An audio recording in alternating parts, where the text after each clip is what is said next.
Olá, pessoal, eu espero que esteja tudo bem com vocês. Vamos dar início à segunda aula da nossa disciplina Filosofia da Educação. Como já me apresentei, sou o professor João Paulo e vou dar prosseguimento aos nossos estudos. Prometo que essa segunda aula será mais breve, né? A nossa primeira aula foi uma aula introdutória, nós tivemos aí bastante teoria, né? Não vou dizer que essa agora não vai ter, mas eu procurei trazer essas teorias de forma mais sucinta para que todos vocês possam aproveitar mais, vamos dizer assim, claramente, né, aquilo que nós estamos discutindo e possam também fazer bem as atividades que estão propostas. Ok? Vamos começar. Então, nós vamos falar da epistemologia. Quero lembrar novamente que todo esse conteúdo está no nosso caderno didático da disciplina, né? Epistemologia é o problema do conhecimento. O que é epistemologia? Né? O conhecimento a partir da epistemologia, aquilo que nós desenvolvemos dos nossos estudos e da cientificidade aplicada. Para começar a falar um pouco, né, nós vamos relembrar aí da história, não sei, vocês aí estão fazendo pedagogia e com certeza muitos gostam também da história. Vamos falar de renascimento aí entre o século XIV e o século XVII, né? Esse momento do renascimento, o que ele quer dizer? Renascer o quê, né? Renascer as bases lá da Grécia Antiga, lá da Antiguidade Clássica. Então, é retomar o pensamento, aí nesse final da Idade Média, retomar o pensamento a partir dos clássicos e dos filósofos gregos, né? Olha a importância aí da Grécia Antiga para o nosso conhecimento. E a partir do Renascimento, aí nós temos Renascimento nas artes plásticas, nós temos na música, nós temos nas ciências principalmente. Nós vamos estudar alguns filósofos renascentistas que são filósofos que consideramos da modernidade, né? Dentro da história, já estamos falando de um período moderno da história a partir do Renascimento. Então, nós vamos começar por Guilherme de Ockham. Para Spinelli, né, o pensamento de Ockham demonstra claramente que, apesar de sua filiação religiosa, ele estava livre do princípio de autoridade. Dito de outro modo, cada um deve cultivar no estudo e na pesquisa um espírito livre, capaz de ajuizar a verdade, claro que em matéria de conhecimento e não em matéria de fé, com inteira liberdade de pensamento. Era preciso, além disso, e nesse ponto Ockham se serve de expressões que são muito caras a Descartes, que se rompesse com os preconceitos, ou mais precisamente com os maus princípios adquiridos. Eis aí as razões por que Ockham está presente o lume do pensamento moderno, porque, em síntese, ele cultivou um ideal de liberdade inerente ao pensamento e à expressão, porque, ao serviço da própria inteligência, teve coragem de exercitar o seu próprio juízo sem dogmatismos. Quando a gente pensa em dogmatismo, gente, dogmas são verdades de fé, né? Daquilo que se acredita, principalmente nesse período falando em relação à Igreja Católica. Então, há um movimento de afastamento da questão teocêntrica, né? Pensar em Deus no primeiro lugar, para trazer o pensamento voltado para o homem, né? Antropocêntrico. Então você traz ali, você retira do theos e traz para o anthropos, né? Que é aquilo que é relacionado ao homem.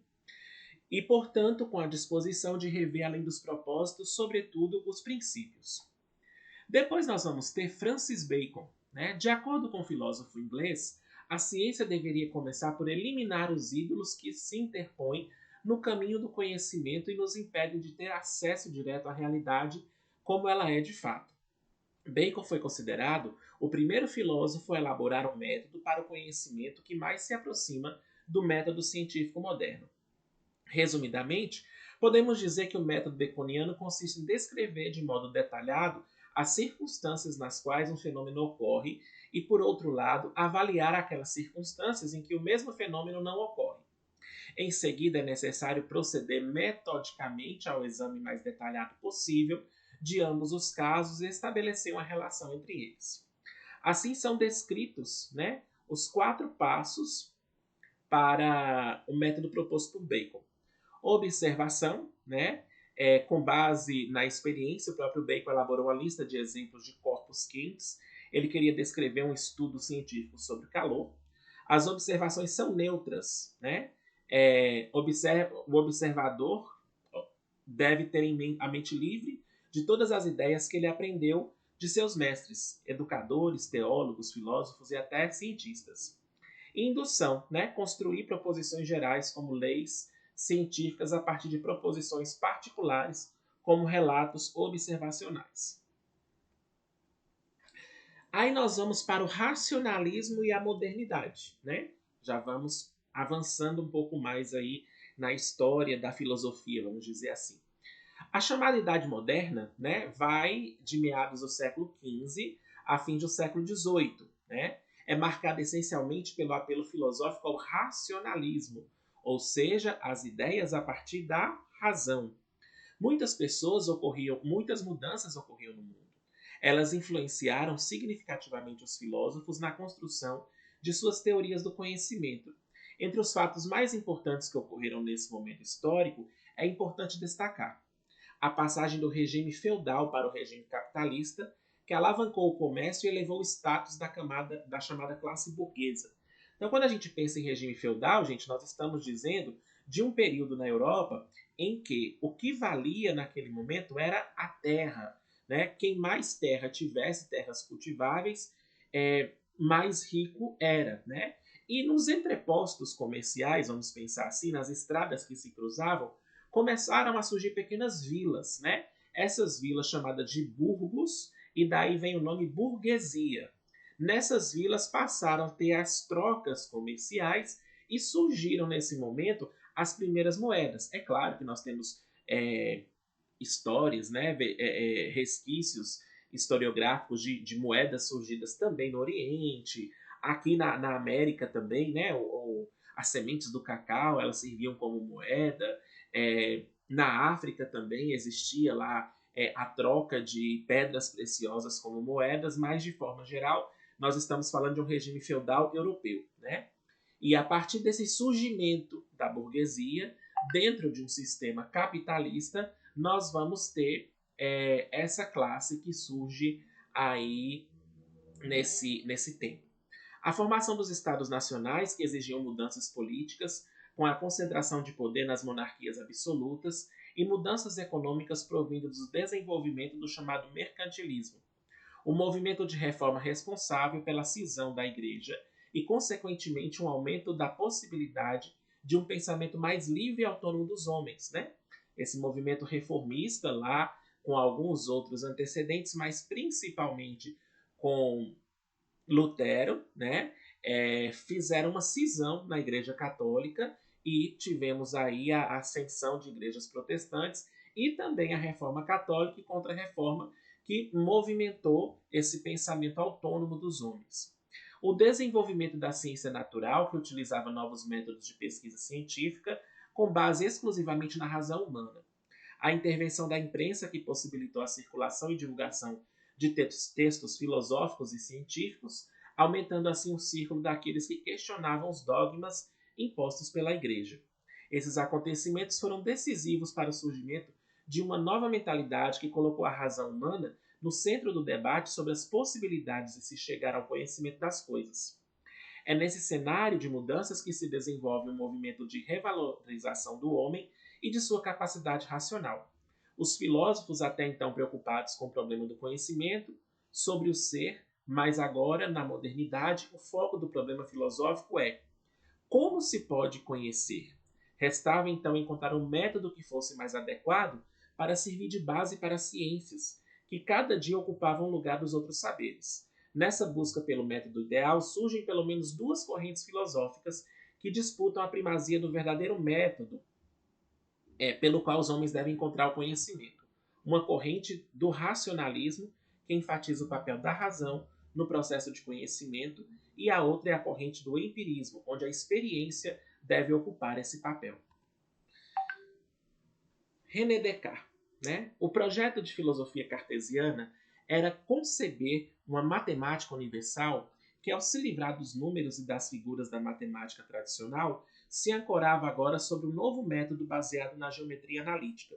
Podemos notar que essa orientação presente na obra intitulada Discurso do Método quando Descartes afirma que aquela longa cadeia de raciocínios, todos simples e fáceis, de que os geômetras têm o hábito de se servir para chegar às suas difíceis demonstrações, que haviam possibilitado imaginar que todas as coisas de que o homem pode ter conhecimento derivam do mesmo modo e que desde apenas que se abstenha de aceitar como verdadeira uma coisa que não é, e respeite sempre a ordem necessária para deduzir uma coisa da outra. Não haverá nada de tão distante que ele não possa alcançar, nem de tão oculto que não se possa descobrir. Ele está convicto de que não há outro caminho para se chegar ao que se considera um conhecimento científico que resolve descrever as regras do método, né? Aí nós temos a regra do método cartesiano.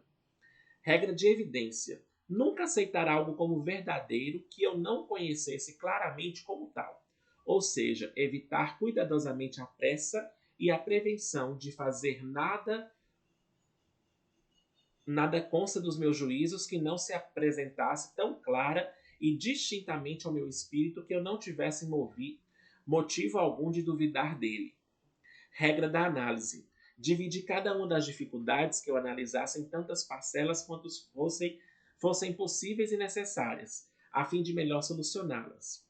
Regra da síntese. Conduzir por ordem meus pensamentos, iniciando pelos objetivos mais simples e mais fáceis de conhecer, para elevar-me pouco a pouco, como galgando degraus até o conhecimento dos mais compostos, e presumindo até mesmo uma ordem entre os que não precedem naturalmente uns dos outros. Regra do desmembramento. Efetuar em toda parte enumerações metódicas tão completas e revisões tão gerais nas quais eu tivesse a certeza de nada omitir. Descartes não se contenta apenas em detectar qual a fonte mais confiável do conhecimento que possuímos. E por isso ele vai além, quando induz a dúvida do seu método.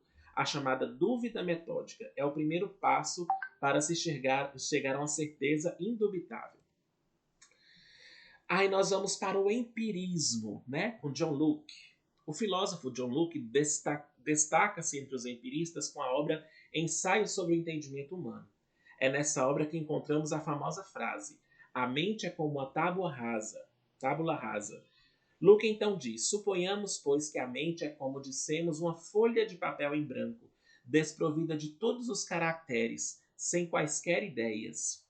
Mas como podemos formar a ideia de algo em nossa mente? Para Aranha Martins, Locke seguiu um caminho psicológico para explicar como a mente humana consegue chegar ao conhecimento de algo. Assim, temos duas fontes possíveis para formarmos uma ideia. E, segundo Locke, não há nenhuma ideia que possuímos que não tenha passado primeiro pelos nossos sentidos. Por isso, a sensação de que é estimulada externamente nos leva a percebermos que as coisas que estão ao nosso redor, com as quais lidamos o tempo todo, possuem qualidades que em nossa mente são transformadas em ideias. As ideias que produzimos como tais sensações podem ser, por exemplo, a ideia de cor, de som, de sabor, de extensão, de figura, de movimento e de mobilidade. Temos também a experiência das operações internas e do movimento de nossa alma como fonte de novas ideias. Dessa experiência podemos obter ideias de reflexão, como, por exemplo, a ideia de percepção, a ideia de desejo, ideias que surgem da reflexão juntamente com a percepção, tais ideias de prazer, de dor, de força.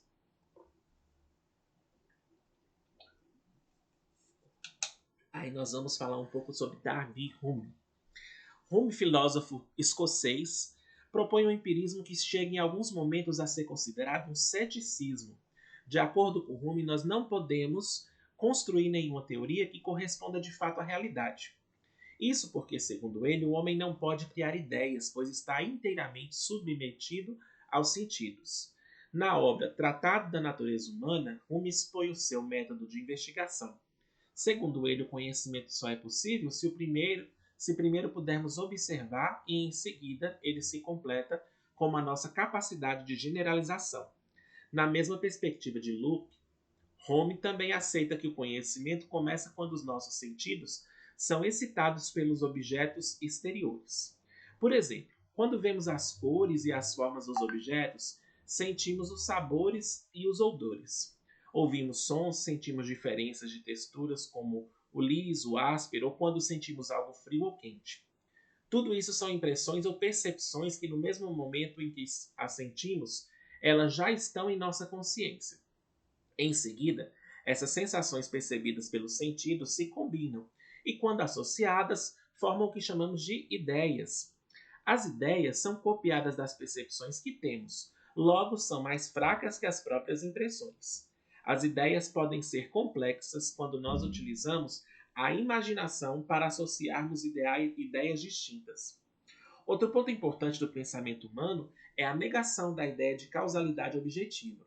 Segundo o filósofo escocês, nem sempre as mesmas causas produzem os mesmos efeitos.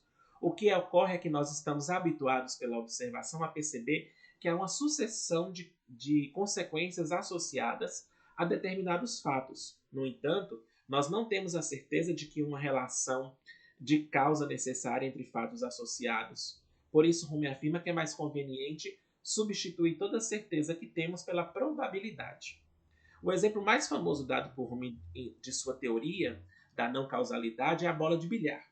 Vejamos assim como ele constrói, né? O que o caderno didático nos traz. Suponhamos que uma bola de bilhar sobre a mesa e outra bola movendo-se rapidamente em sua direção. Elas se chocam, e a bola que antes estava em repouso agora ganha movimento. Agora suponha que eu vejo uma bola se movendo em linha reta em direção à outra. Concluo imediatamente que elas se chocarão, e a segunda irá se movimentar. Segundo Rumi, esse tipo de raciocínio baseado na relação entre causa e efeito é o que fundamenta o conhecimento que temos em todas as ciências, com exceção da geometria e da matemática. De fato, podemos até afirmar que todas as vezes que uma bola de bilhar em movimento atingir uma bola em repouso, fará com que a bola em repouso se movimente. Para o nosso filósofo, esse tipo de raciocínio que pressupõe uma relação de causa e efeito se baseia numa a priori. Isso seria totalmente impossível do ponto de vista epistemológico. Para combater esse tipo de raciocínio, Rumi lança mão de um exemplo bastante interessante. Se um homem como Adão fosse criado com todo o vigor de seu entendimento, mas sem experiência, nunca seria capaz de inferir o movimento da segunda bola do movimento de impacto da primeira. Aí nós vamos para o criticismo, Immanuel Kant. Kant foi sem dúvida um grande filósofo que dedicou completamente aos estudos da capacidade humana de conhecer. Para Kant era necessário superar a dicotomia entre racionalistas e os empiristas, que postulavam teses contrárias quanto à fonte dos nossos conhecimentos. Afinal, em quem podemos confiar? Em nossa razão ou em nossos sentidos? Kant procurou construir um projeto criticista que valorizava o uso da razão ao mesmo tempo que colocava no alvo de suas críticas, A questão central do criticismo kantiano é: o que a razão pode conhecer verdadeiramente? O que a razão não pode conhecer verdadeiramente? Dito de outro modo, Kant afirma que o conhecimento humano é construído nos seguintes elementos. Primeiro, nós temos a experiência, algo que vem de fora do sujeito, portanto, a posteriori, depois. Tudo o que recebemos de fora pela experiência seria a matéria do conhecimento. 2. Faculdades que possuímos internamente em nossa razão que não dependem da experiência, portanto, a priori. O que está em nós é a forma do conhecimento. É aqui que Kant vai além tanto da tradição empirista quanto da racionalista. Para ele, matéria e forma estão presentes simultaneamente no processo de conhecimento, e não podemos falar de conhecimento sem associarmos esses dois elementos de uma só vez. Assim, uma operação que conjuga formas a posteriori com formas a priori, que se chega ao conhecimento mais preciso do mundo. Então, Kant acredita que, para conhecermos de fato as coisas, precisamos da experiência sensível, ou seja, da matéria, dada ao intelecto a posteriori, que será organizada por formas de sensibilidade e entendimento, que são a priori a condição da própria experiência. A experiência, portanto, não poderá se constituir como experiência propriamente dita, se não for aprendida pelas formas a priori da sensibilidade, que estão no sujeito. Essas formas são instituições puras, como espaço e tempo. De acordo com Kant, temos 12 categorias do entendimento que são divididas em 4 grupos, como podemos ver aí no esquema, apresentado para nós no caderno didático. Primeiro, quantidade. Aí nós temos unidade, pluralidade e totalidade. Segundo, qualidade, afirmação, negação, indefinição. Terceiro, relação, substância, causalidade, comunidade. 4. Modalidade, possibilidade, existência e necessidade. São essas categorias que permitem aos homens dizer algo sobre os objetos do mundo sensível. Quando afirmamos que uma coisa é isto, estamos trabalhando com a categoria da substância. Quando dizemos que tal coisa é causa de outra, apelamos para a categoria da causalidade. Quando constatamos que algo existe, lançamos mão da categoria da existência. Logo, temos de um lado todos os objetos que percebemos pelos nossos sentidos, mas falta aos próprios objetos as categorias de substância, de causalidade, de existência. Não podemos encontrar tais categorias nas próprias coisas, ou na experiência das coisas, porque elas são afirmadas pelo próprio sujeito cognoscente. Com essas considerações, Kant parece ter respondido às questões que impôs. Ele, ao defender a tese de que a razão é construída por três estruturas a priori, pode também estabelecer claramente os limites do conhecimento humano. Segundo Chauí, Kant compreende que a razão seja constituída pelo seguinte modo. Letra A. A estrutura ou forma da sensibilidade ou da percepção sensível ou sensorial. Letra B. A estrutura ou forma do entendimento ou do intelecto ou inteligência. E letra C. A estrutura ou forma da razão propriamente dita. A grande descoberta de Kant é que a razão, ela mesma, sozinha, separada da sensibilidade e do entendimento, não é capaz de conhecer absolutamente nada. Isso porque a função da razão é para Kant de reguladora e controladora da sensibilidade e do entendimento. Em outras palavras, para Kant, o papel da razão é de reguladora da atividade do sujeito do conhecimento. E aí nós temos uma proposta para o Fórum 2. Algumas pessoas podem até achar difícil, mas não será. Com base nas nossas leituras e nessa nossa videoaula, destacamos o conteúdo a respeito do empirismo. Proponho que vocês leiam no caderno didático, e exemplifiquem como algo que está no campo das ideias pode se tornar algo palpável através do método científico da experimentação. E aí nós temos a experiência empírica, que a gente costuma dizer. Então, a experimentação do sujeito de acordo com as coisas que existem no mundo. É uma proposta de reflexão, viu, gente? Filosofia não tem, muitas vezes, respostas totais para aquilo que nós desejamos. Mas nós refletimos e trazemos proposições, certo? E nós temos também, aqui eu já vou adiantar para vocês, a atividade individual que vocês farão na próxima semana, a partir dos estudos que nós desenvolvemos ao longo dessa unidade, E aí nós temos o caderno didático, os materiais de referência. Proponho, aqui é proponho, corrigindo, que você escolha 2 autores, desses todos que nós falamos, e escreva um texto, tá? De uma lauda só, 3 parágrafos, vamos colocar aí cada parágrafo com 5 linhas, estabelecendo um paralelo, apontando aproximações e distanciamento entre as teorias que cada um deles defende. Então, por exemplo, eu quero comparar Francis Bacon com Immanuel Kant. O que cada um deles fala a respeito da razão, a respeito do campo das ideias, e o que eu posso trazer que se aproxima, que se distancia. Quero que vocês façam esse exercício e postem como atividade individual.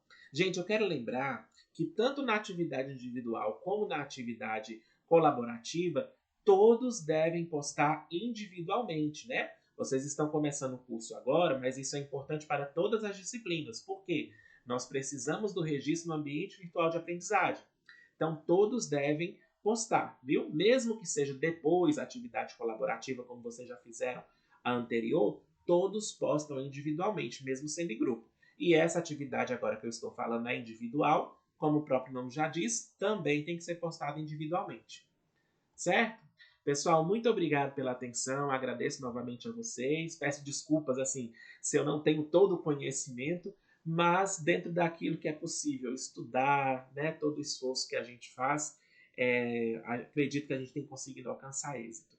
Bem, grande abraço, fiquem com Deus, espero sempre que todos estejam aí com saúde e dispostos aos estudos, ok? Até mais!